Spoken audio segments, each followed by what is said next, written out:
Tim from Your Six Studios. Today in this video I'm going to show you how to turn on or off Gemini AI on your Google Pixel phone. So a lot of times if you just hold down the power button, Gemini is going to open up and it's going to listen to you. What we want to do is just swipe down from the top right and go to settings. Now look for Google services. So on my Google Pixel phone is right on the top. And go to the right, I'll go to all services and scroll on down under here. There should be an option for like a Google Assistant or something like that. Here it is. It says Search Assistant and Voice. We can just go to this, and we got Gemini down here.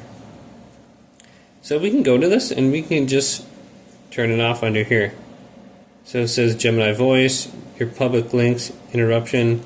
So we got this option right here, Hey Google. If you say Hey Google, Gemini is going to open up. So I would just turn it off right here. Then you don't have that popping up for you at all. Then we got the Google Assistant. Now under here there really is no option to turn it off. But if we want to turn it off with the side button, we got to go back to the main settings menu on our phone and scroll on down. And there should be something called, I think it's like Advanced Labs or something like that, or side button.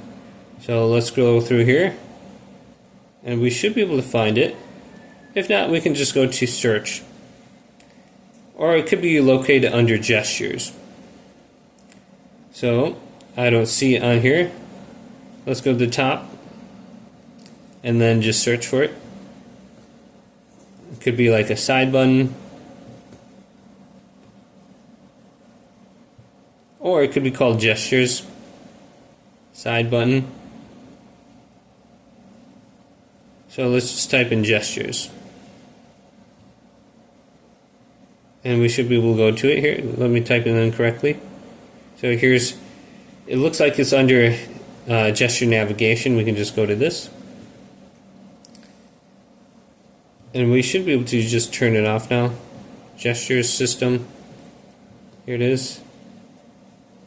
And then we got press and hold power button. Okay, here it is. You can just go to power menu.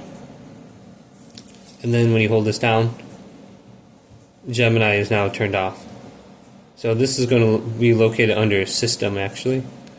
So if I go to System, Gestures, Power button. Okay, so that's where it's located. Hopefully this video did indeed help you out.